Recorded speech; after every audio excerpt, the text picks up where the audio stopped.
Ready.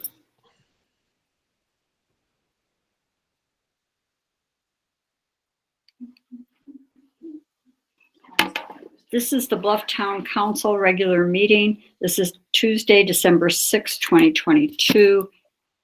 It is 6:02 p.m. Roll call. Linda Sosa. Jim Sayers. Joanne Hook. Grant Murray is excused. Ann Lepinen. Erin Nelson serving as town manager. The first item on the agenda is approval of the Bluff Town Council public hearing minutes on Judy Lyman's request to disconnect from the town of Bluff. Has everybody read those? And are there any changes, modifications, corrections? My understanding, Mayor, that even though I was not here, if I listened, which I did, to the UPN recording, that I would be able to make a motion and vote on these minutes. Is that correct? That's my understanding. So I'll make that motion to approve those minutes. Second. All in favor, say aye. Aye. Aye. Anyone opposed? The ayes have it. I'm going to switch to the administration of oath so that folks don't have to sit around. We're in the community center and we have both Malia Collins and Amanda Podmore to be sworn in as the Blufftown Planning and Zoning Commissioner. Then we'll go to the public comment. So what I'm going to do is step away from the camera here and have Marcia Haydenfeld come in. She'll be doing the oath giving, and she'll do you have it? Yeah, okay. It's right there. And I will just step away. Go ahead, Marcia.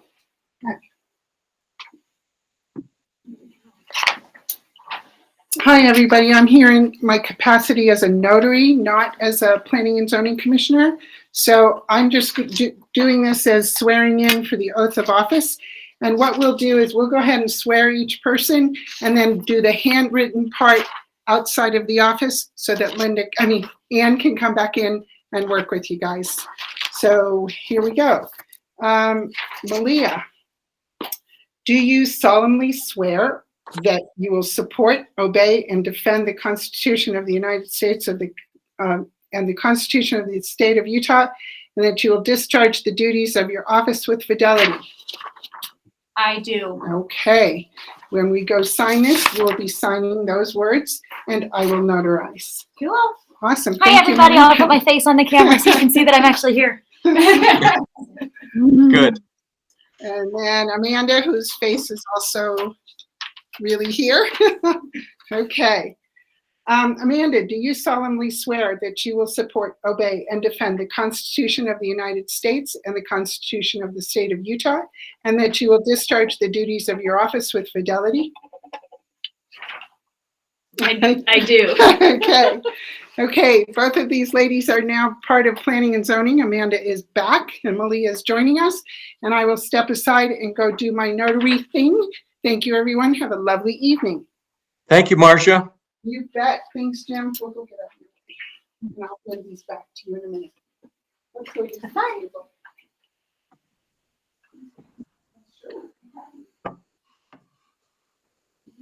So I'd like to thank Marcia for making this available. I'd like to thank Malia Collins for stepping up to a very important position, and for Amanda Podmore agreeing to continue. And I'd like to say that the reason we got a little late start is I was sitting in my office at home getting ready to do the meeting and realized I needed to be here. So there was a little confusion on my end, but I think we're ready to go to public comment.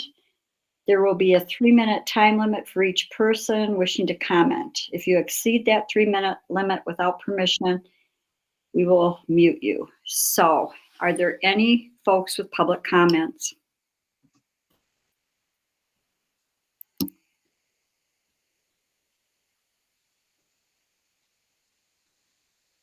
I'll wait a second here.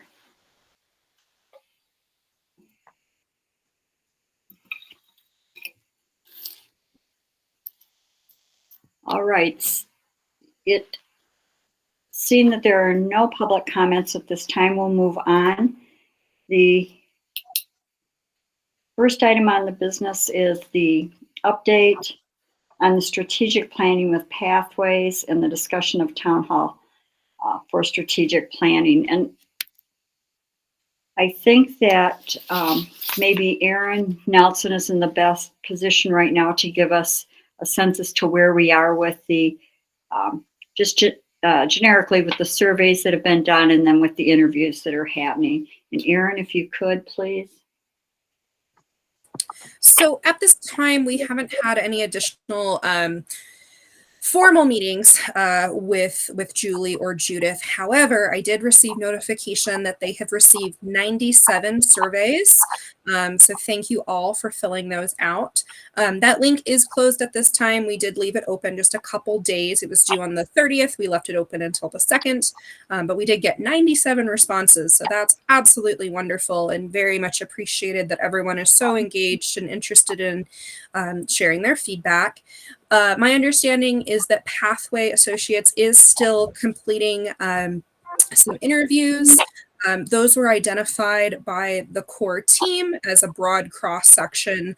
Again, we wanted to have the survey so everyone could be heard who wanted to, but there are some key strategic players, key strategic areas in which we wanted to dig a little deeper. And then from that information, in addition to the surveys, then Pathways will end up putting together the next steps, which would include some full day workshops and things like that. And so we expect to see quite a bit of momentum by the end of January with additional community engagement. Of course, it's difficult to bring lots of folks together to get this going. So it was wonderful to have so many people do the surveys. So hopefully we'll have some more information there.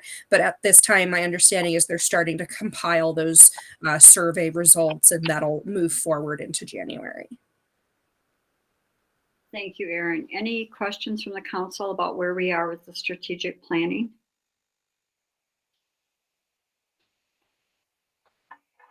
The second item then is the update on the Cooperative Cultural Center's design review team. And I'll hear from Mr. Sayers on that. And then I'll move to kind of the update on the joint checking account. Oh, yeah, thank you. Yeah, we had a meeting today and some good discussions. It was pretty routine stuff, no new stuff except for 3 areas. One, we talked about grants as we usually do. This is a standing item. And there is the update on the latest grant with the Department of Cultural and Community Engagement with the state of Utah. They have contacted us. They've gotten information on our identification all straightened out, and they will be sending us a check. And it should be just a little north of, it should be right around 80,000, I think. But so that's really good news, and we've known about that. The USDA proposal, there's no news on that front. The ECLOS, we had a little discussion on that. That is going to turn into a joint application between us and UDB. And there is another grant that I'm looking at that has a timeline that I can deal with. The first initial draft narrative is due this Friday, but I think I can do that pretty well. But this could net us about $100,000 toward the fire suppression control, and it really is hinging on my ability to sell the Bluff area Bluff Area Source Literature Project, which we're going to talk about on number 3 on our agenda tonight anyway. But the second idea besides the grants is the idea, and maybe it's kind of a part of a grant, but Yestermorrow has contacted UDB, has contacted David Conine and started him thinking about what they would like to have built, perhaps on the school ground, on the CCC grounds. Apparently, Yestermorrow has also contacted our town And so we have an intersection of about 6 different entities that are kind of converging on this Yestermorrow project, which is really interesting project. It's just a small building, really, but it seems like there's a lot of interest from the Design Review Committee with the CCC, Utah Dene Bikea, the town of Bluff, the Bluff Community Nonprofit that is being formed, which is also, I think some of those people are on the recycling committee as well. So there's another entity. So, and Yestermorrow itself. So there are about 6 entities. And if we could get together at some point soon, those 6 entities in one spot, cyber or otherwise, that would be very helpful, because then we could make a decision about something that would be very positive for CCC, I think. So I'm going to just leave that there and not go any farther with that. And the rest of the meeting was really talked about a little bit about recycling, of course, because that's part of the project, perhaps that Town of Bluff would like to see from Yestermorrow. And we may have UDB on board eventually on that, since the UDB has approved recycling, a location for the recycling over at CCC. So there shouldn't be any conflict here over this. Should be a nice discussion. And as far as the Bluff area source literature discussion we had, I think I'll save that for number 3, if I may, Mayor. Sure. Erin, is there anything that you'd like to add to that? I just had one administrative question regarding applying for grants. Does the council need to vote upon that, or just a general consensus? Clearly, we need fire suppression. There's no doubt about that. But I just wanted to ask if anything needed to go further for Jim's approval for what he's looking for this week. I think it's probably a good idea to have the council approve Jim going forward with that grant, since it's coming out of UDB and all of the decisions coming out of there, or the consensus making, needs to be approved by the council. So I would make a motion that the grant that Jim Sayers is currently reviewing and working on for approximately $100,000 to assist us in fire suppression or otherwise renovating for the CCC be approved for him to go forward. Is there a second? Yeah, I'll second that, and I just have a question. Sure, go ahead, Lou. Just wondering, like, before it gets turned in, can we see the application just to Yeah, I feel more comfortable knowing what we're presenting? You bet. You bet. I've got a narrative. It's a preliminary narrative. It's a draft that's due this Friday, but it really is not consequential. They just want to kind of know what's going on. And then I think the final grant is due in February. So early February. So we'll have plenty of time to find out what's on my little brain. Okay. I think that's important, just to start it, but also just for, yeah, I agree. If we get it, or if we don't get it, whatever, just so we kind of all know what we're applying for. Right. I should have made that clear that this is the preliminary application to getting the grant. So then all in favor say aye. Aye. Aye. Aye. I have a conflict of interest maybe, but I'll say aye. Anyone opposed? All right, then 4 ayes. I'm used to saying 5. 4 ayes. Then moving to the second part of this, you're welcome. The joint checking account name. I was going to toss this out at the DRC as kind of a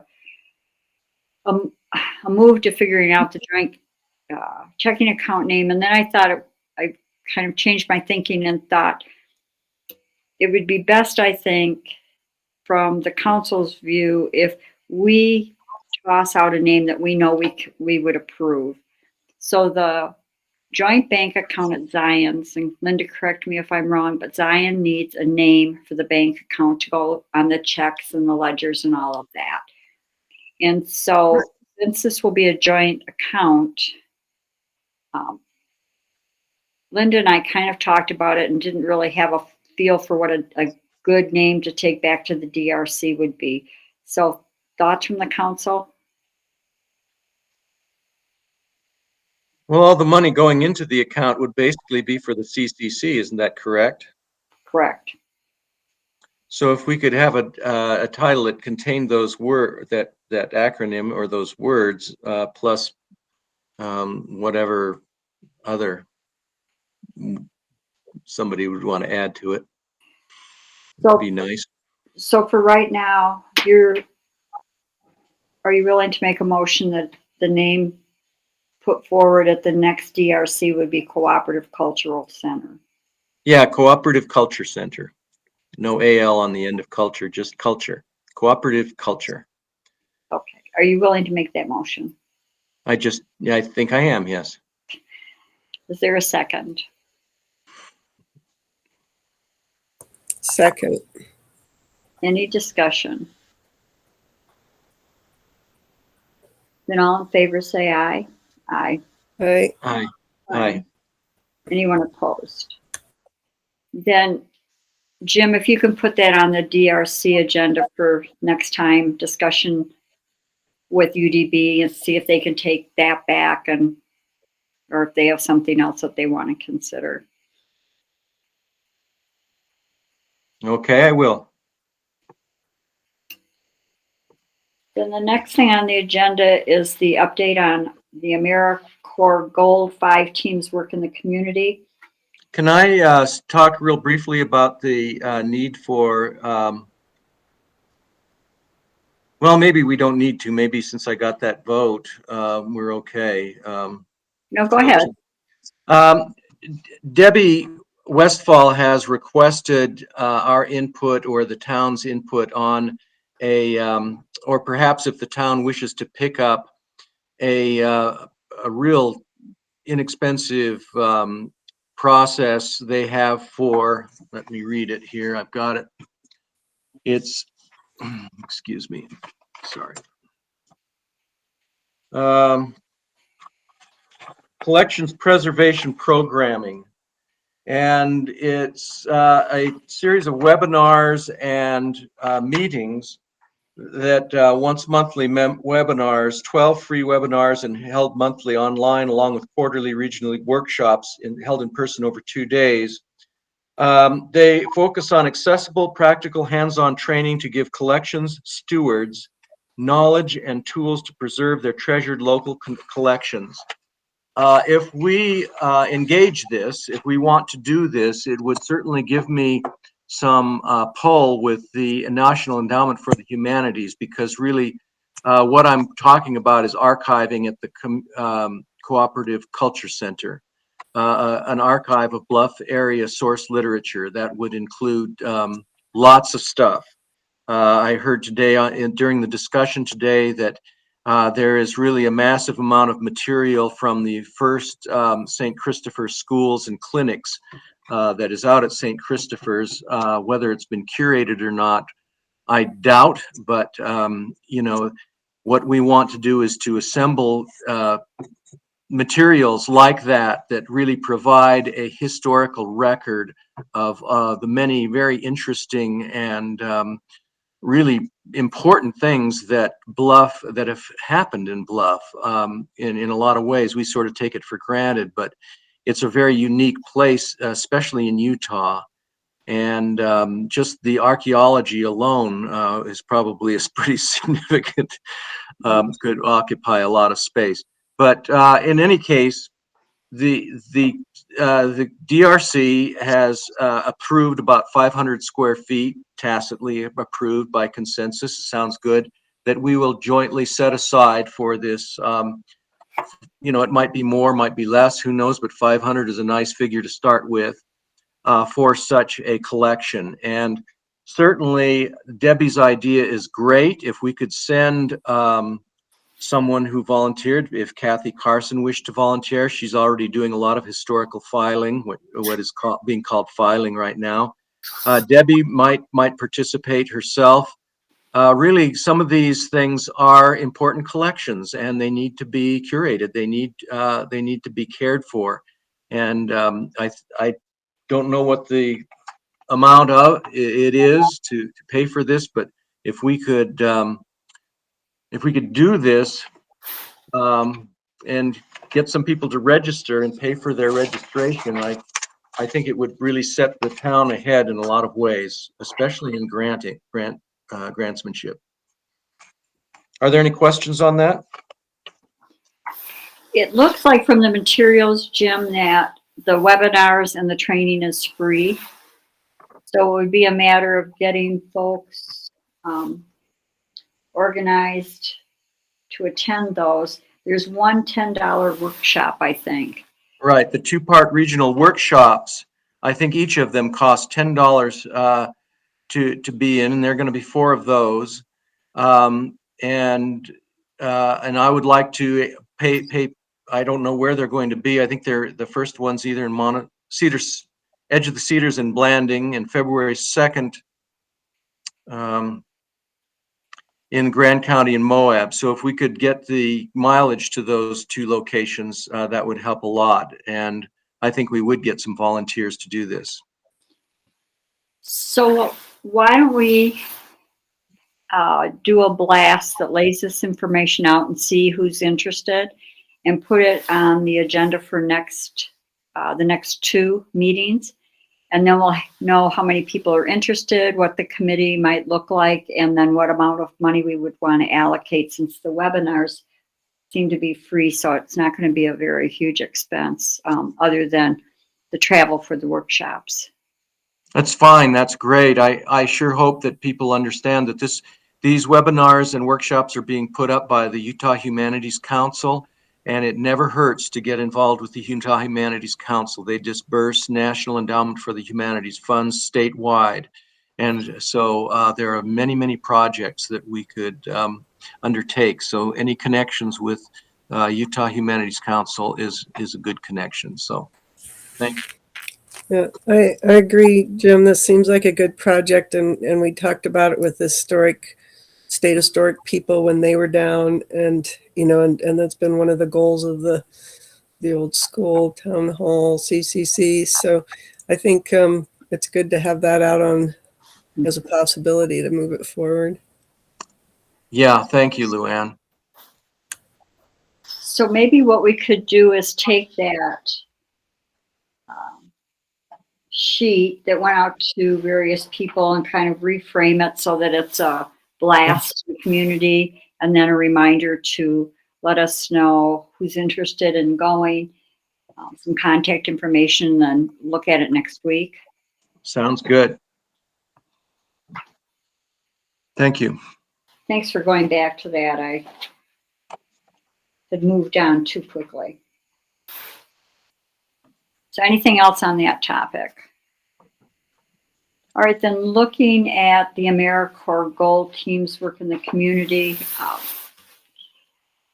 So to date, what we've done are 4 lunch and learns on Wednesday.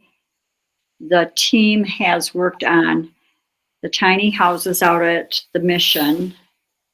And on some days they've been split up in terms of numbers. So some have worked on the tiny houses and some have worked on various construction projects in the other buildings. The team has, for us, recently done 3 days of giant cane cutting with Luann, Hook working with them, and I can't remember the name of the group that works from the state, the fire organization. Yeah, and the DNR. The DNR.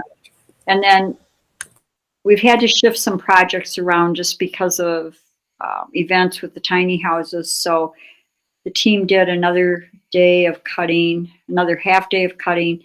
We'll have some time on this Friday. They're going to help Ginny Burns direct traffic for the food pantry on Friday. They'll get there about 8:30. I'll supervise that.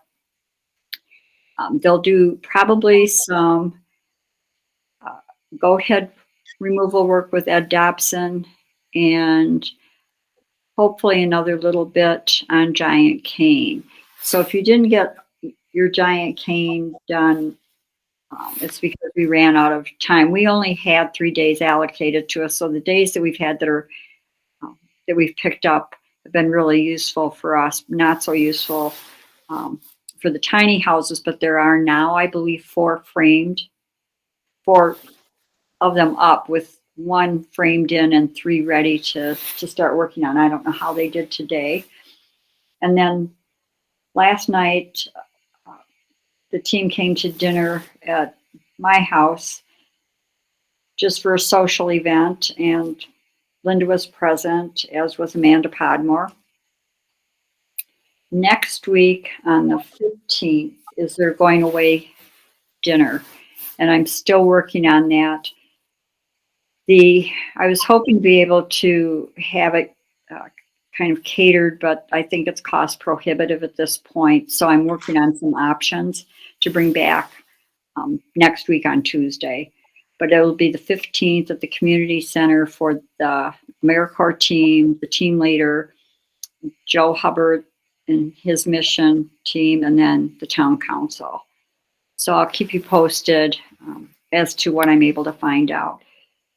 The last thing is that yesterday I sat in with the Sacramento lead person, Bridget, who met with Joe Hubbard, myself, and Christina, the team leader, to go through whether or not the team met our expectations, whether or not we had concerns, what our praise for them might be, and vice versa. What suggestions did they have for us going forward for possibly another team? And I think what came out of it was really Joe and I expressed great appreciation for everything that they've done. We've praised the team leader.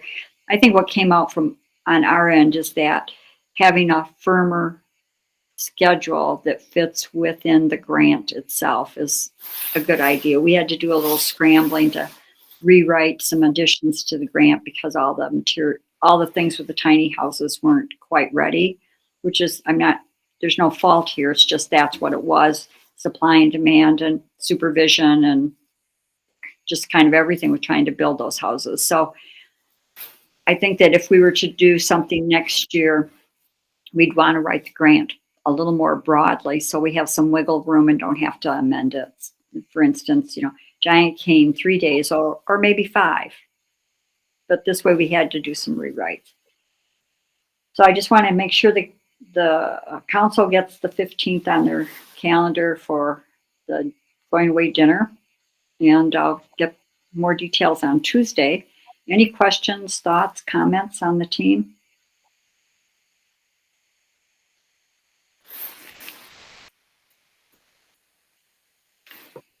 Okay. Anne, I'm trying to unmute here. Oh, okay. I just want to say they are really an amazing group of people, and they worked really hard. And like I was with the cane, but they just get after it and work together real well. And there's no loafers anywhere. It was really great to have them in. And our lunch and learn, the can't think of her name. Anyway, from the Department of Natural Resources. Anyway, she did the lunch and learn and explained the whole project and why we're getting rid of it for fire hazard and for the river riparian area. And it was just real good. So anyway, just want to say that it turned out great on my end. And thanks, Lou, for taking those days. I wouldn't have a clue what to do with that giant cane removal. So thank you. Yeah, and if anybody, I've gotten a couple of people that were wondering about, if they're still on the list. I'm hopeful that we'll get another group. Like Dave Bastian's group was hoping to help with that kind of thing too. So if we get another group that gets another grant or we get some more people in town, then we can hit it again. If just stay in touch if you want help. Right, and I'm still hopeful we'll get another day. They work pretty hard, so we could clear up a couple more spots if we get another full day. But thanks for taking that on, Lou. Anything else? Then moving to number 5, update on the Bluff Airport. We are going to move that to next week. Jim Hook and I had an email exchange. He needs to go over some things that will require a vote, and I didn't know that. So voting's not on here, and we'll need to move it to next week. So rather than split the report, we'll just do all of it on the 13th. The number 6, the update on the public trust investment account. Linda, do you want to give the update on where we are with that? We do have a PTIF, which is a public investment account, almost a little bit like a CD in a way, with the state. We have, at the moment, we have 1 cent in it, which the state put in to open it for us. And so we will need to put down who administers it. Dave, our accountant, has view only, so he is involved with it also. So we will figure out how much money to put in it to start with. I talked with Linda today and a little bit yesterday, and so we need the administrator of it, and that person is the person, if I understand correctly, who can move the money from the PTIF to the Zion account and vice versa. And we should, I think, give our town manager at least view only, and one of the council will need to do the movement of the money. So once we decide that, then I'm able to talk with our accountant and see what the dollar amount is that he recommends moving from our Zion account into the public interest or the public investment account. So any thoughts on who should be the person doing that movement of the funds? Are you saying that it can't be Linda? No, it could be me. And that's, but it's a question, so it could be any of the 5. So it could be Linda. Okay. It seems like it ought to be Linda or Brant just because they're already working in the system. And Well, I'm and fine. You want to do it, Linda? I can do it. It's another learning experience, and I think Ann and I will spend a little time with the person at the state, learning the steps and things. Plus, it needs to go into Flores, so there are several steps. So I'm willing to do it. what about your suggestion about our town manager? Like, can she do that process of moving it back and forth, or is that not okay? I don't believe she can. I can clarify with our accountant or Chris, but I think that probably is not something that she's tasked to do. It should be one of the council members, and Linda would probably be the logical one. Erin, did you have your hand up? I did. I just had some considerations more in terms of long term, looking at this long term.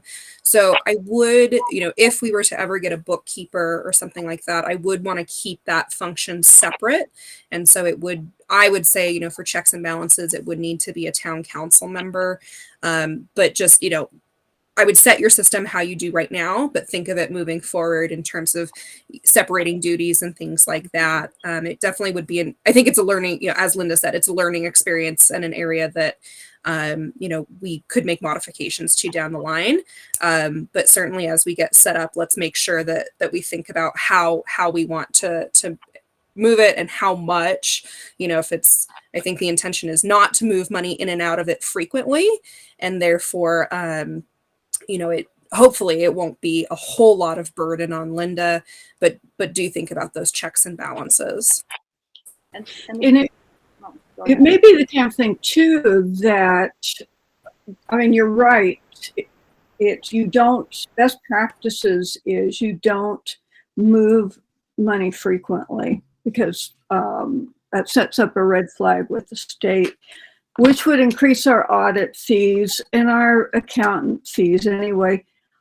They do, we will get a monthly statement, just like our bank statements. And we could set it up so that two of us transfer the money too, that I'm the person who does it. So you're right, there's some considerations. Seems like maybe the accountant would have a good view into this if he does other towns. He'll know what they do. Yeah, this is what Linda's saying is based on communications with the accountant and the auditors. Mhm. So it's a Do you need matter a vote?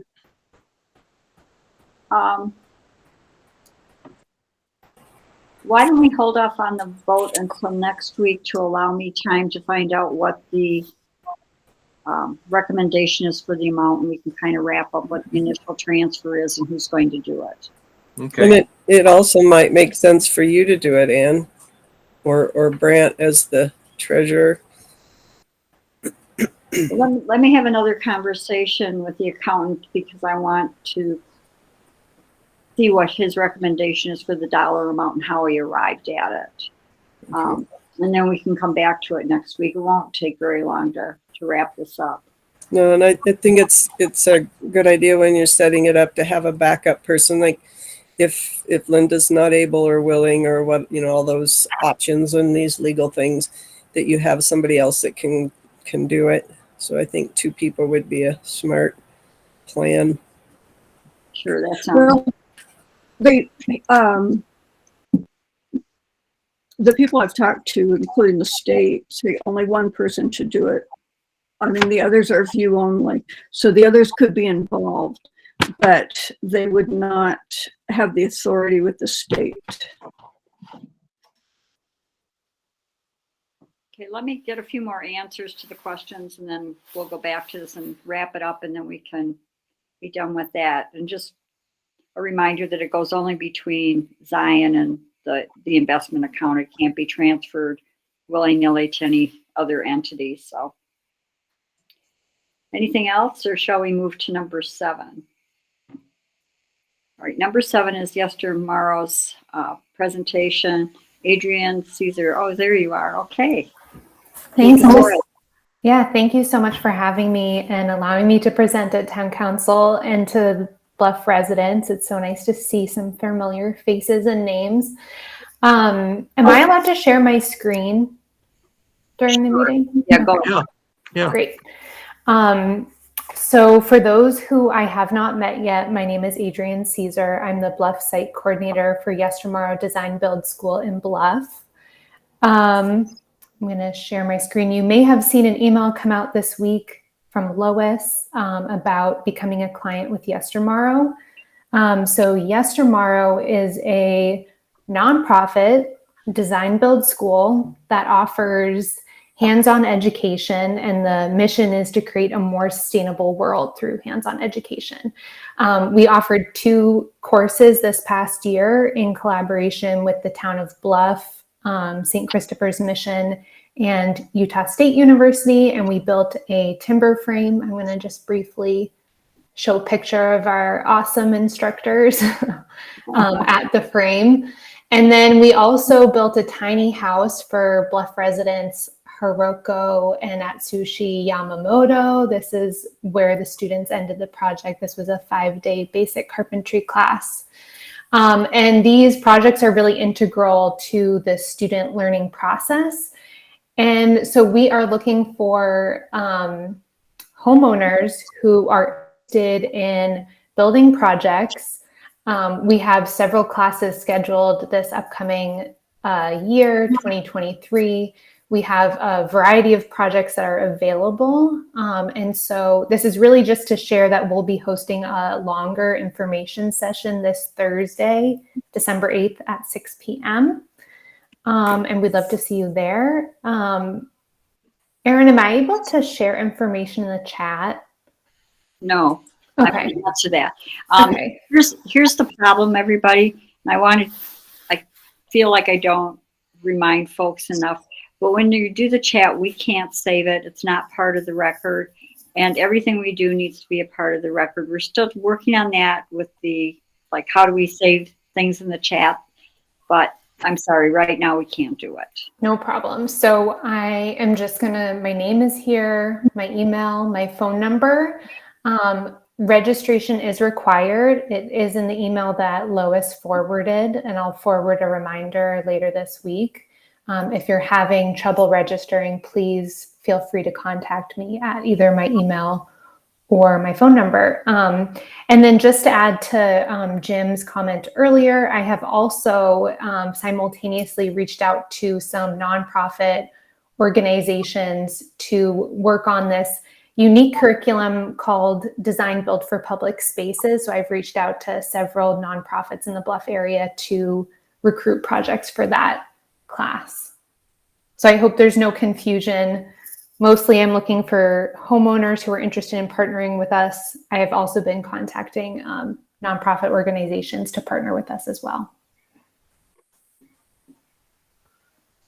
And I think that's it. Thank you so much. So does anybody have any questions, council, any thoughts? So this, what Adrian just presented is part of the conversation that Jim Sayers, Aaron Nelson, and I had today on the how does recycling fit into this project. And so Adrian, you can expect that we're going to be inviting you to the DRC meeting next week if you're able to attend it, so that we can kind of pull together what Yestermorrow's thoughts are on providing any kind of structure, either separate from recycling, or is the recycling plan idea kind of changing? Mm-hmm.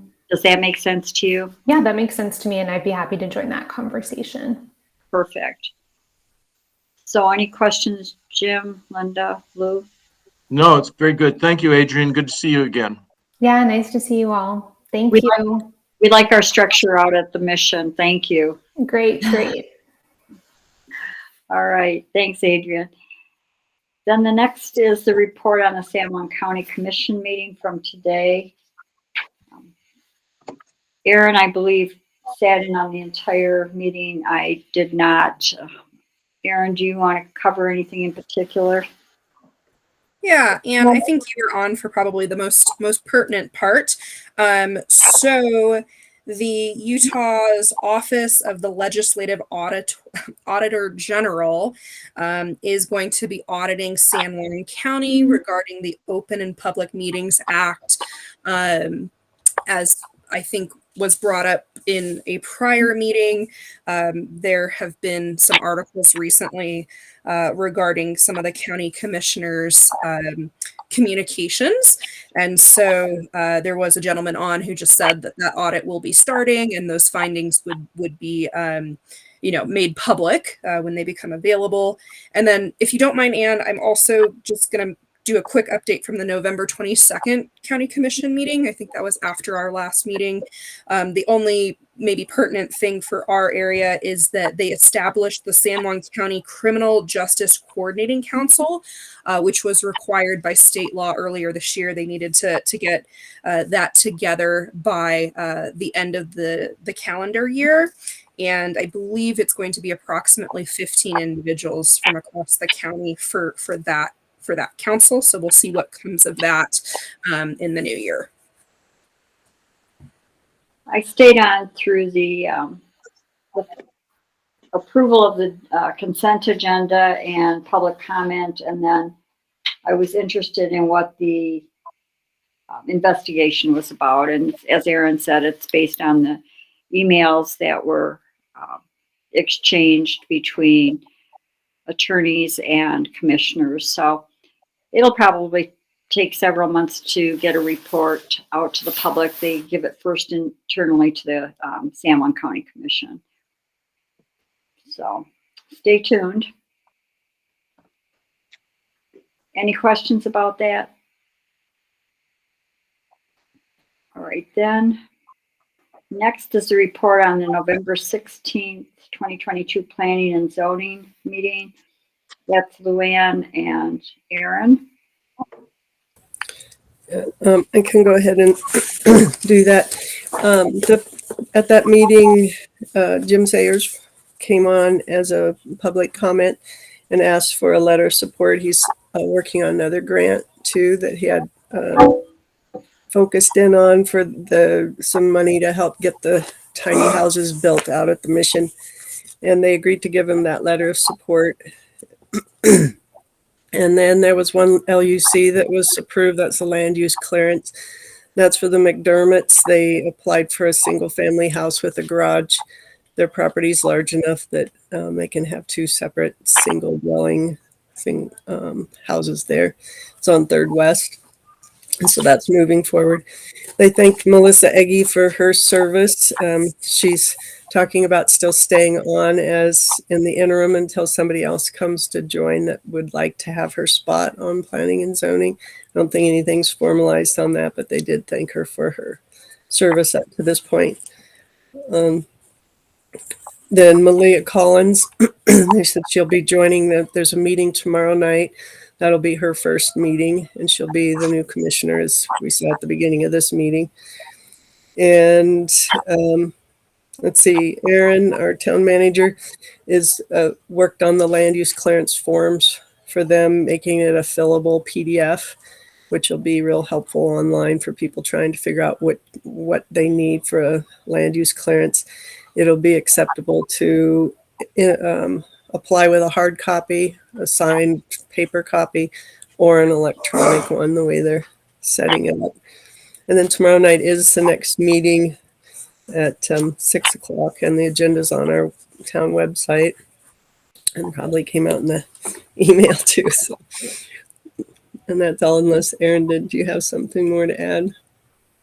The only thing that I would add, so regarding the land use clearance, the commission had a pretty lengthy discussion regarding when a site plan would be required.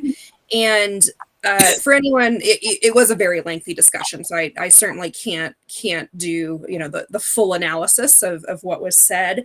However, I do think that the Planning and Zoning Commission would recommend to Town Council, as we continue to look at the zoning ordinance moving forward, there is one section regarding the exemption status for a site plan. I know that Chris McEnany is currently working on that from a legal perspective.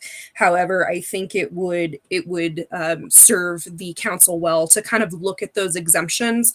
Essentially, the Planning and Zoning Commission stated that because of where single family, I think I've got it right here, a single family dwelling, semicolon, a duplex, an accessory dwelling unit would be exempt, but I think it would be good to understand the intent behind that exemption and whether it's worded correctly. So just something to keep in mind as that comes back down the pipe from Chris, and as we, always review and look over our ordinances. I'm assuming the planning and zoning, when they're doing their review of the ordinances, will be making recommendations. And then at that point, we'd be looking at what the recommendations are and what the legal opinion is. Any questions, anyone? Any further thoughts? I just say I felt like they did a really excellent job at looking through it and pulling up the code and all the rest when they realized that the size was a little bigger than their normal piece. And they did a really good job of analyzing it, and they all came to a unanimous decision. I didn't feel like they were pressured or worried or anything else. They had a real solid handle on it. All right, anything further? All right, then we'll move to number 10, the report on the upcoming balloon festival. Jen, are you on? Jen Davila? Hi, everyone. I am on. Sorry, I'm outside because I have a loud bunch of children this evening. Okay, go ahead, Jen. So I just wanted to update you all and ask a few requests, I guess, from the business owners of Bluff. In regards to the Balloon Festival, our 24th annual International Balloon Festival will be happening, as I'm sure many of you are aware, the 12th. Well, we have pilots that start to arrive on the 12th, and it goes through the 15th. So the current plan is to fly over Bluff on Friday and Saturday, weather permitting, and Valley of the Gods on Sunday. We have already put in a request for the community center for starting Thursday the 12th and ending on Sunday the 15th. We are requesting, if possible, that the town of Bluff waive the community center and fire kitchen rental fees. And we are willing to pay a cleaning fee. I just need to know how much that fee is so we can put that into our budget. So that's kind of the information on the Balloon Festival. And does anyone have any questions on that? Are you going to be using the community center on the 15th, the evening of the 15th? Not the evening of the 15th. We will be cleared out of the community center by, typically we're cleared out by about 12 o'clock on Sunday. Thank you. So Jim, are you thinking, because the Balloon Festival is January 15th? Oh. Are you thinking December 15th for the? Yeah, I was. Okay, yeah, I think we're all okay. Which, of course, now as I say that, I think I have to ask our community center manager to check the calendar and make sure the 15th of December is open for the dinner, which I failed to do. So thank you, Jim, for raising that. Any thoughts or questions on the request to waive the rental fee, but determine the cleaning fee for those days? I remember sort of setting it up as there were two groups that we were going to waive fees for. I thought it was kind of a standard resolution sort of thing, but if it's not, I would make a motion to waive them this year. To waive the rental fee, Lou? Yes. I'll second. Any further discussion? Then all in favor say aye. Aye. All right. Aye. Anyone opposed? And 4 ayes. We'll need to, Jen, get back with you tomorrow about, unless somebody knows off the top of their head what the cleaning fees are. That's perfectly fine. We don't meet again until next Tuesday, so I just need to get that into the budget. I think we have a rough estimate in the budget right now, but we'd like to get a more solid number. One other thing in regards to the Balloon Festival that I failed to do last year that I need to remember to do this year is to find out if it would be possible at all for pilots to launch from the old elementary school field. I'm going to throw that one to Sayers. Well, I'm going to throw it to the DRC for next week and we'll find out. But I'm going to also throw it to the Utah Trust and see what they have to say about it. So Jen, the DRC will meet next Tuesday. Before this meeting, we meet at 2:00 p.m. So we should be able to answer whether there's any objection or the trust or anything like that. But definitely we'll get back with you on the cleaning fees. Okay, great. Yeah, either I mean, it's not totally crucial that we have pilots launch from old school, but there are several of them who really like to launch from there. And I know that last year I didn't ask in time, so I'm just trying to make sure that I do so this year. Okay, well. May I ask a super quick question? Do pilots currently launch from the Bluff Community Center parking lot? Some of them, yes.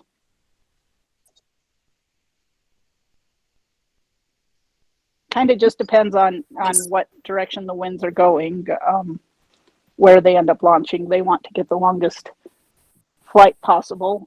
So if the winds are not blowing in a favorable direction, they might go launch someplace else. But in the past, yes, we have definitely had pilots launch from the community center parking lot.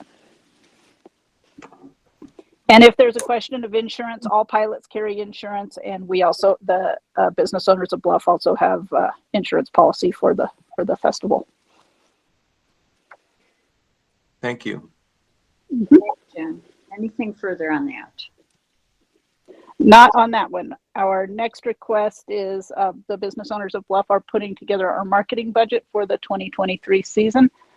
And we are hoping to update and reproduce our RIP maps, which we got the grant for several years ago. Many of the business owners, I think Luke can attest to this, find these maps extremely helpful in guiding people around our community. However, with all of our restaurant changes and everything else in the last 6 months, they are pretty out of date and gone. So I know that I have several business owners who are making copies of their last existing RIP maps to hand out to folks with changes and things like that, but it's time for us to order some more. Apparently, we are going through them faster than the other two county communities, however, and the county is not ready to do a reprint this year.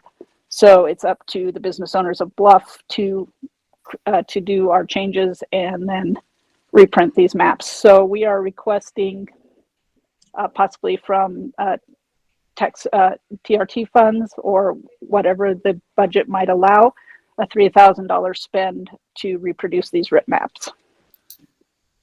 So unfortunately, this didn't get on the agenda as a discussion and vote, so we need to put it on for the 13th. I'm assuming because this is a budgeting issue, that if we defer to the 13th for discussion and a possible vote, that won't be a problem, Jen? Yeah, that shouldn't be a problem. Okay, I will make sure that gets on the agenda.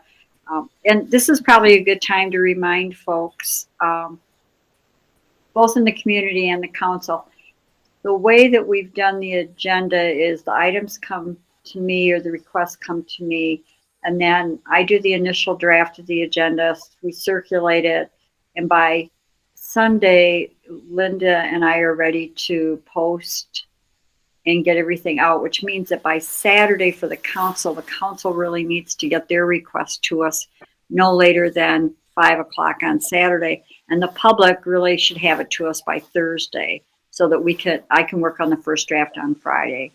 And we've kind of been loose about it, but I'd like to kind of develop a pattern where we know what it is, because the last couple of months, Linda's had to scramble to make multiple changes on Sunday and actually go out and post. So if we could just all keep that in mind.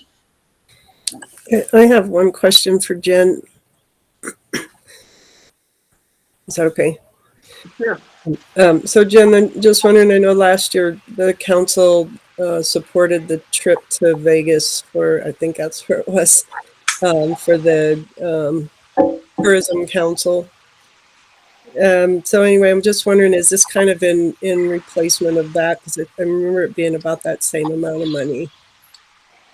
Yeah, Diana and I have discussed whether we wanted to attend the Go West conference again this year. It's in Anchorage, and I, of course, would be willing to go to Anchorage. Diana's not really a big fan of going to Anchorage in February, but we decided with the restaurant situation being what it is and kind of still up in the air, that we didn't feel like we had a firm enough complete town package to present to the type of people who attend the Go West Summit. You know, I don't have a restaurant, for example, to send tour buses to per se for those people to go ahead and book reservations for big groups like that. So I feel like we need another season under our belts to kind of work out kinks and things like that before we can again have a real complete come visit Bluff package to present to vendors at that show. So most likely we will not be attending Go West this year. So yes, we won't be coming back to ask for funding to attend Go West. That seems like a well thought out approach to it, so I appreciate that. But thanks for the info. Like I said, I'll put that on the agenda for next week. Anything further on these topics? All right, then moving to number 11, discussion on. Yes. So, sorry, I have a quick question. I got bumped out right before she made her request or statement, so I actually don't know what she's asking. I mean, I was here for the Balloon Festival stuff, and for the second request. So could you repeat that, Jen? The RIP maps. Yes, we are requesting funding to reprint the RIP maps, which are the maps that we give out at businesses. And I think Anne has a couple of pads herself and things like that, that are just the maps that the county made up a few years ago of town. And most of the business owners who I have spoken to about these maps think that it was a valuable and very useful spend. We are completely out of our supply and they are out of date, so we're wanting to reprint them. The county is not ready to reprint yet because Monticello and Blanding don't need more at this point. So it's on us to do a reprint and redesign of the, not redesign, but that's the wrong word. We're just going to edit. You know, I mean, make sure that we have the restaurants in the correct places, etc. So the spend on that would be about, so it's going to be about 3,350 or so is what we've calculated. So we're asking the town of Bluff for 3,000. Have you gotten an actual quote from someone? That is the quote that Allison sent to us from Susie Masterson, who is the person who has done the RIP maps in the past. Okay, thanks. Mm-hmm. And so Linda, we'll move this to the agenda for next week because I didn't have it on for discussion or vote. So we'll deal with that next week. All right, then it's time to approve our dates for our regular meeting for 2023. I sent out a rough draft of what I think are the dates that are the first 3 Tuesdays in every month in 2023. I've made a couple of notes. If you look at January 2023, the meeting dates would be January 3rd, 10th, and 17th. So I'm asking, do you want the 3rd, or do you want to do the 10th, 17th, and 24th? Or do you want to list all 4 dates and then decide which one to cancel? I have an idea that we do 3 meetings a month year round.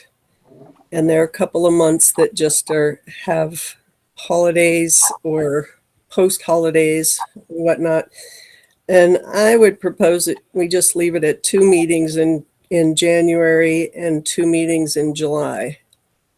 Those are both kind of get back into business months. And I think we'd have better participation and would give the council another week or 2 off during those times.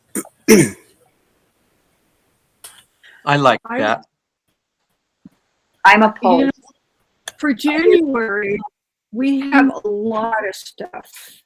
And I'm not sure how much time. We have several weeks in December that will be off. I would prefer meeting in January the 3rd, 10th, and 17th, and waiting in July and, you know, when we're closer to that, deciding. With that idea, if you leave it at the 2 and the 2, we can always have a work session added in if we need another meeting. We are going to be working on the week of the 24th, or some of us will anyway. I'm not sure exactly what it's going to entail, but that is the strategy creation week, according to the timeline we have with Pathway. So if we're going to meet 3 times in January, it would we'd be more efficient if we were to meet on maybe the 10th, the 17th, and the 24th.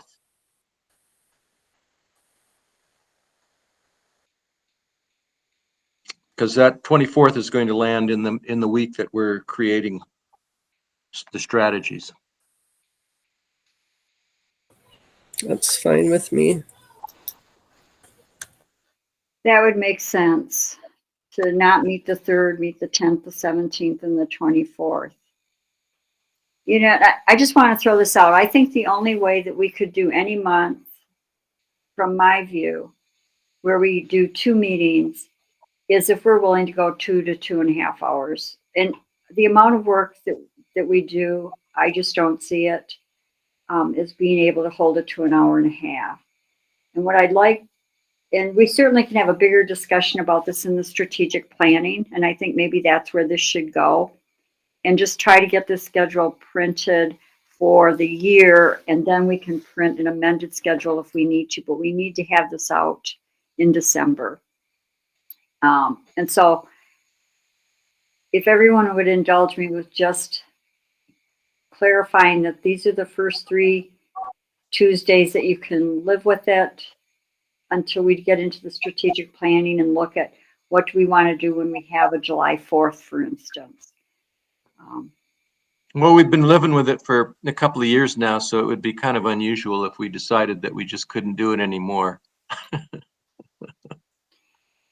So for the purposes of publishing this and then having a bigger discussion in strategic planning about how we want to change it up, can we move the July 4th date to July 5th?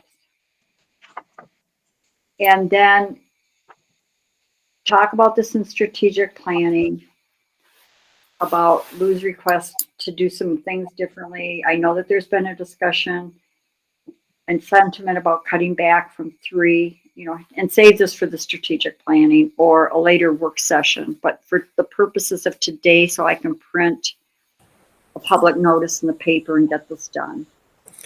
I would say that the 5th, oh, go ahead, Jim. Go ahead, Lou, you're saying something Okay. important. Just the July one, if you have the 4th of July is on what day then? Must be Tuesday? Must be. Okay. So then you're going to have people gone for the Saturday, Sunday, Monday for offices, for county offices, for other pathways people, all the rest of them will be on vacation. And so if you book something on the 5th, you're going to be preparing at the end of June. So I would suggest either putting it at the end of June or putting it later in July when you have a little bit more prep time and time for people to meet up and to get word out to people.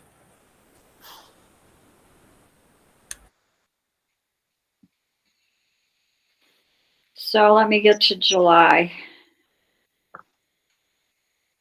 So July, if we did the 2nd, 3rd, and 4th Tuesdays in July, that would be the 11th, the 18th, and the 25th. And not July 4th or 5th.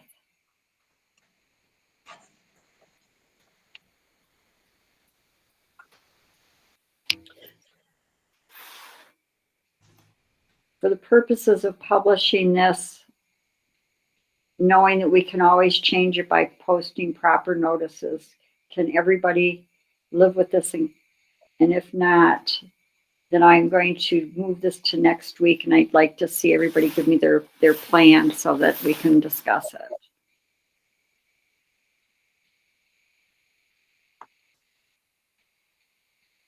I'm fine with the way you have it set up.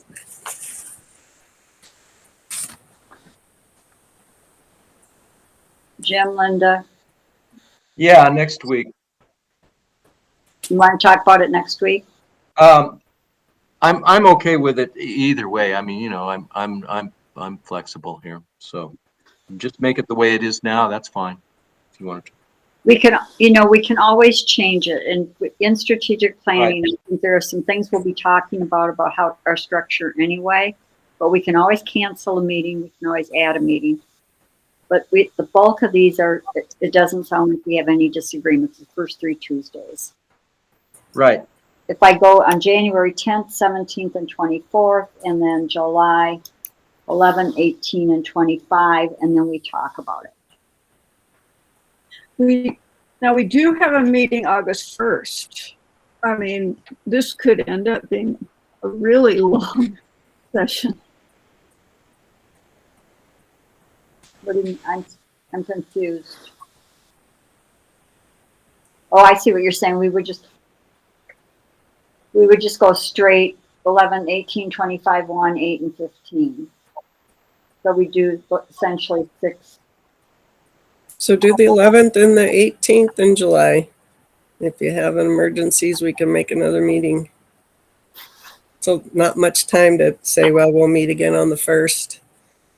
I like scheduling it on the 5th and having a discussion, but If you want to do the 11th and 18th and people want that, that's fine.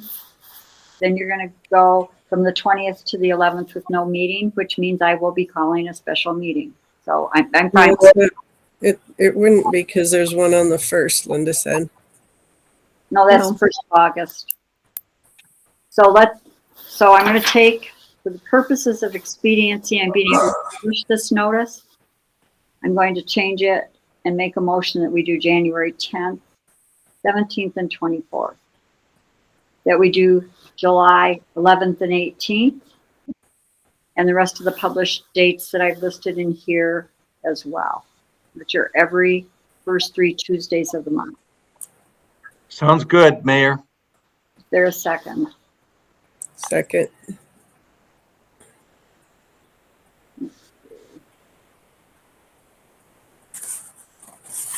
Any other discussion? Then all in favor say aye. Aye. Aye. Anyone opposed? All right, this will run then hopefully next Wednesday, a week from Wednesday, a week from tomorrow. Number 12. Thank you, everybody. Maybe I'll take a vacation at 4 weeks. Do we have a gap? Yeah. Or we all take one.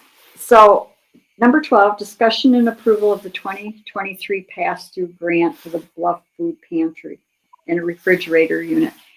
I don't know if Ginny Burns is on, and that's my fault.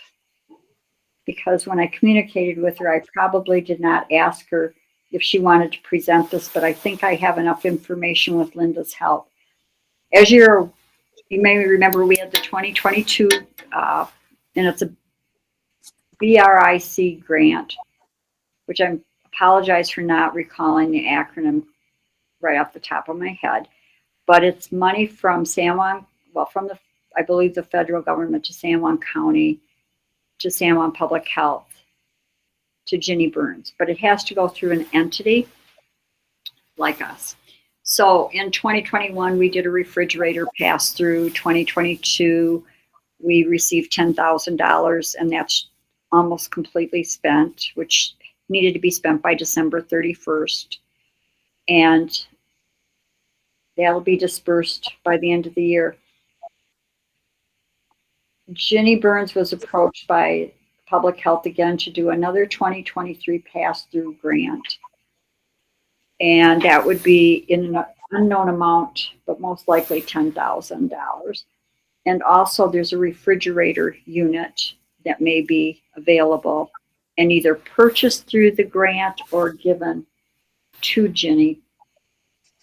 But it's been minimal bookkeeping because what we did was, even though we could pass through the entire amount at one time, we did it in increments of roughly $2,500 each, so that we would get the receipts and then disperse the next $2,500. Do you need a vote for this, Mayor? This seems pretty straightforward. We do. It's just what we've been doing this past year. But yes, we do. I move to approve this. Is there a second? I'll second. Thanks, Liz. Any other discussion? Then I'll The go ahead. refrigerator is from the Dairy Council, Oh, so that she can do dairy, basically, more dairy. It's a display type. And it may need to go to the DRC because her plan is to move it into the DRC or into the CCC. okay. So we'll put that on the agenda then to talk about putting another refrigerated unit in there. And so I assume that's in the outlier ones, the portable units. No, No, this is a real refrigerator.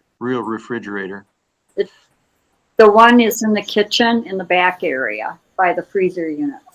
This would probably go in the same area. Okay, but isn't that under the same problem of being able to occupy it before we get the They haven't been used. sprinkler They're system? not being used. I think it's a gray area. It's really not occupation, it's storage, and we do storage, so.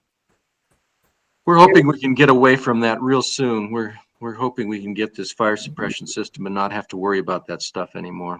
Mhm. But Yeah, that's, yeah, I think it's a gray area. I mean, they There- just come in and get the stuff and drop it off and then come in later and get it. Yeah, the storage is one of the two specific types of storage, or one of the two exceptions to occupancy.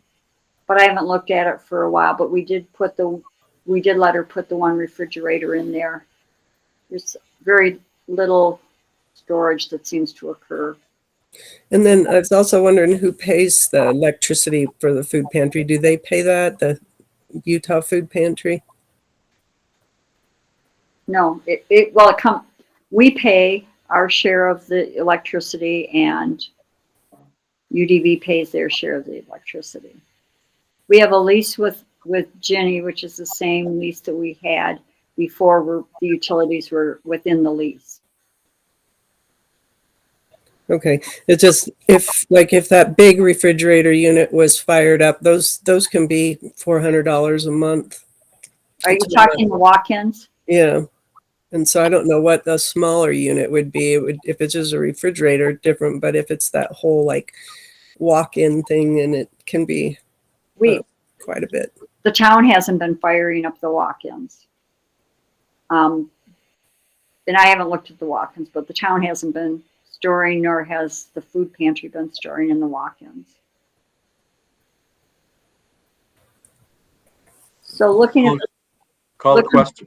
looking at the pass-through grant, all in favor say aye. Aye. Right. Aye. Anyone opposed?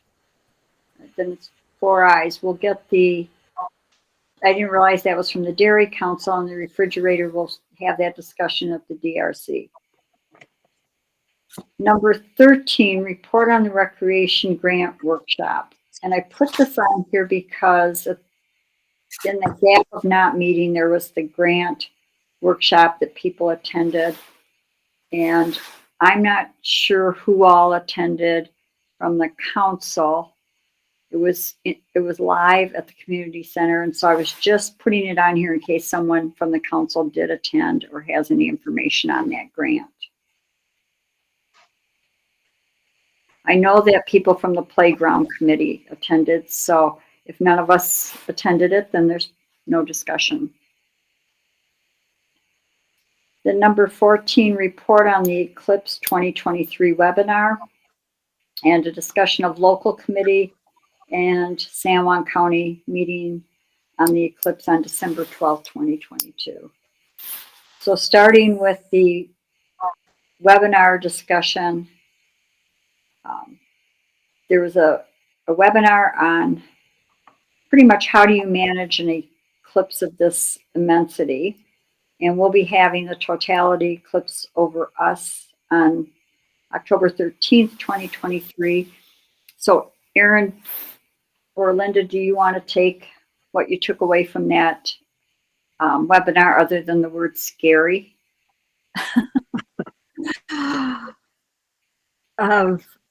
So this was put on by, I believe, the Forest Service and BLM, and it was based on things that they've learned from the 2012 and the 2017 eclipses. And so it's really very interesting. And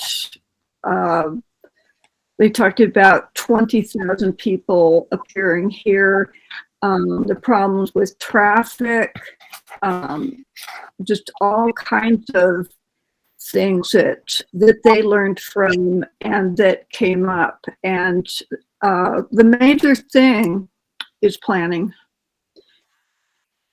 And for traffic, for that many people, there's just so many things for EMS kind of things, waste management. So I think it was really helpful. Thank you. Aaron, what's your thinking on this? So yeah, certainly they focused on the planning element and really being prepared early.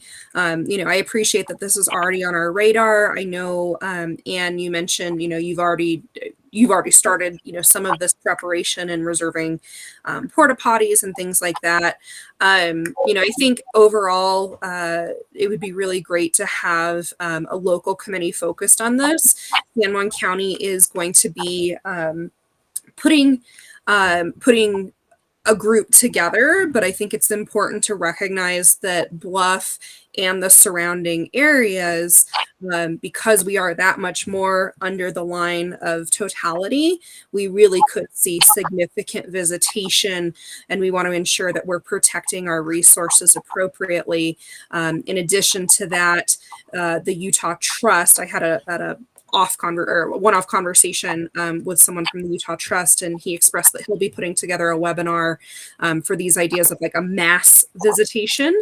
But I think it's important that we look at, all of our stakeholders. What I've kind of been hearing murmurings that, we already have hotels that are booked up in the area. And I think that's a really good indicator that we are going to be pretty heavily hit. Another thing that they mentioned was that they saw increased visitation for the entire week. Now, this event taking place in October, it does take place on a Saturday, but I do think that, the business owners, it's already a busy time of year for everyone.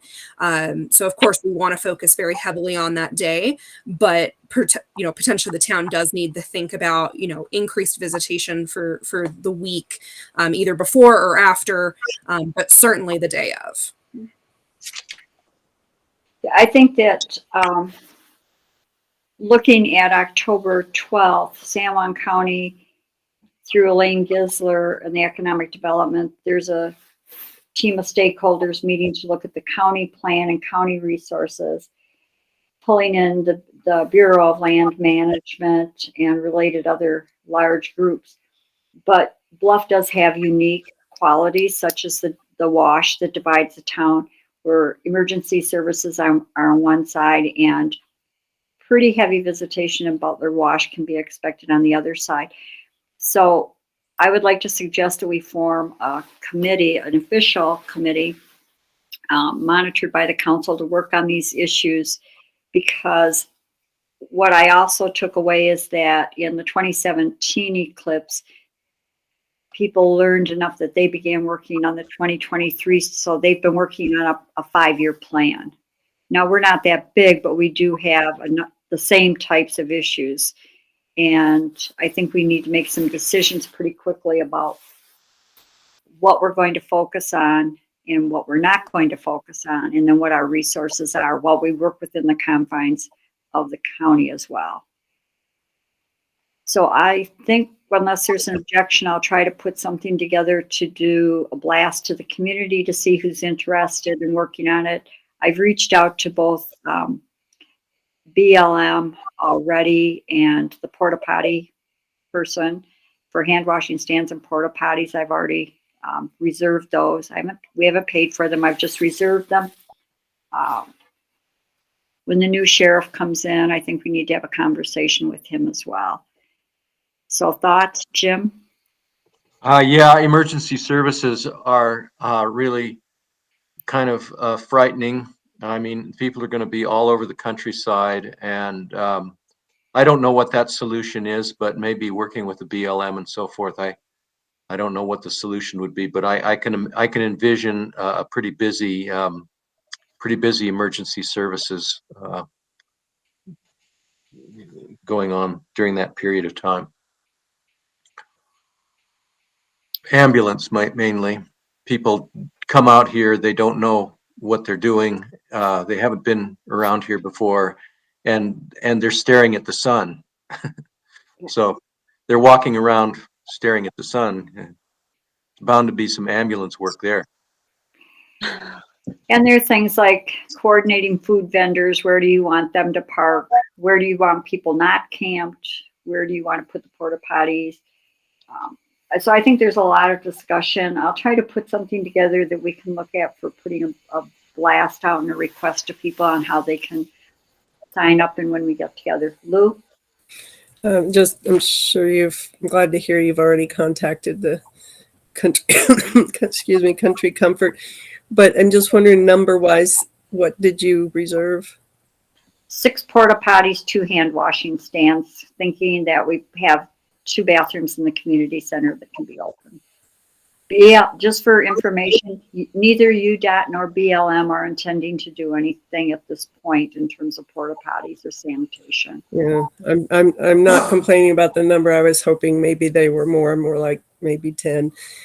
Just the amount of use that we get across the street is, as soon as KNC's closed, we're the public bathroom in town, and there's nobody around right now, and it gets a lot of use. So when there are a lot of people here, There's going to be a lot.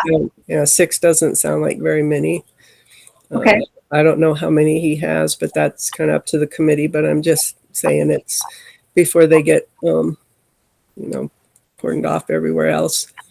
Well, that's why Yeah. I got on it immediately with them to nail Really? down the 6. So I'm happy to go to 10. Yeah, I think that that's a good thing. I also think that we need to be mindful that how often those porta potties are going to be serviced, because if there are really kind of numbers that we're talking about, they're going to have to be serviced possibly daily. Well, and the other thing that came up was trash removal, lining up our trash removal on a daily basis and getting it. There's a lot to talk about. And I wasn't joking when I said it was scary. I walked away from it thinking, here's where we put the toll gates up on each end of the town again. But I'll try to put something together, and we'll get approval from the council to blast it out, and then form an official committee that reports to the council with a council member or 2 on it. Mm-hmm. All right, then if there's nothing else, let's move to 15, purchase of printers for office and the Bluff Community Center manager. And I think that's Linda's. Yes, we have two printers in our offices, and one is we've inherited from the BSA and is it needs to be replaced. I mean, we've used it for a long time. It's worn out. We also need one for Malia. Carol took our last manager, had her own, and there's just a lot of printing that the manager needs to do, and she and I need to be able to send things back and forth, especially since she has another job. She can't always come down and stop at the offices and exchange paperwork. So when there is paperwork for the community center, we both keep copies of it. And so her having a printer will allow her to scan things to me and print what she needs to. And I believe Erin found one that was around $55. Hers can be somewhat simple. It needs to print and scan. Yeah, HP makes a nice small one. So you're making you're wishing to have purchasing two printers. Yes. Anything else on that? I don't think so. What did you say the one printer? How much is the one? The small one's 55. What'd you find for the other one? I'm still getting quotes together for that, but Yeah. it would probably be between $300 and $500 for all the capabilities. We do need it to be a little bit more, a little beefier for what we do in the office. Motion to accept or approve. I'll second. All And then there is a scanner app that I use all the time that might save some scanning hassle. You can just get it on your phone for free. So if anybody wants that, let me know and I can get you hooked up. It might save some printing. Then all in favor say aye. Aye. All right. Aye. Anyone opposed? So it's 4 ayes. All right, moving to number 16, the financial report and short-term rental renewal. I sent out the financial report for November, and I have started sending out letters for short-term rental renewal. And I've already received payment from at least one person. In fact, a couple people have approached me wanting to get their renewal information. So we're keeping. So last year we had a one-time annual fee. Now we just have the yearly fee dependent on how many units they have. And so they send in their funds and I send them their license. And you'll be sending out letters then? Yes. I've started sending out letters. Do you need a And vote? Linda, for Go ahead. a reminder, when are those due back to you? I put the end of January. Usually they come back pretty quickly.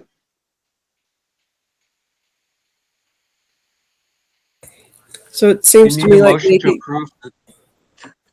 sorry, Jim, Go ahead. slow on the uptake here, but I'm just wondering, is it need to be individualized or can that just go out as a town blast email that, hey, it's time to put them in and here's the form? Different people have different units.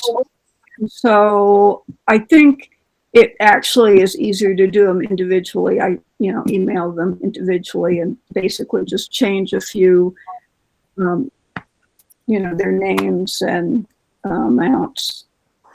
Okay. Which I Well, think and it- if you've got the 31st, that's quite a few weeks still to give them. So that sounds fine.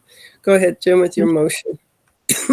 I don't know what my motion is. Do you need a motion and to approve this, Linda, this financial? I don't know, actually. It's not paying bills, correct? Okay, so it does not need a motion. No, it's just information. Cool. Thank you. All right, then moving to the other, was there something else on financial? No. Thank you, Linda. Moving to number 17 on the other, a reminder that the food distribution will be this Friday, December 9th at the CCC from 11 to 1 o'clock p.m. We have 3 AmeriCorps volunteers who will help to direct traffic so that we don't have the situation that Ginny bumped into last month where cars were stopped on the highway and created a traffic hazard for themselves and others. Aaron, I sent something. We got a card from San Juan School District, and I thought it would be, if no one else has another I thought it might be a nice ending note. So, Aaron, can you read Chris Singer's little blurb there? I can't read it. It's too small for me. Oh, 1 second here. Let's see here. Let me share my screen. I had muted myself. So, Chris is currently a 5th grader who loves to draw dinosaurs, superheroes, and characters from movies. When he grows up, he wants to be a paleontologist or chef. And this is his little drawing of the Grinch. And I do see we've got the Grinch's dog over there as well. We can post. And do you want me to read the whole thing here? Oh, here. I can definitely read this part. When he was asked why he chose to draw the Grinch, he said that he liked how the Grinch felt the true Christmas spirit at the end of the movie. Sometimes we might feel like the Grinch, but in the end, the Grinch learned that being nice and having friends was a much better life. So there you go. So props to Chris and his wonderful artistic talent. it's the best card we've gotten all year. So Chris, thank you. So does anybody have another? It's 7:36. I have one other that I saw in the San Juan Record, and that is that Ron Nielsen is planning on leaving his post as a superintendent of the school. In August. Yep. Not till August. Okay. Right. August. He's retiring. Okay. Anyway. He's superintendent. Thank you, Lou. So it's 7:36. Motion to adjourn. Second. All in favor, say aye. Aye. Aye. Okay. Anyone opposed? All right. Thank you all. I'm turning off the recorder. Thank you. Good night. Good night. Night, Lou.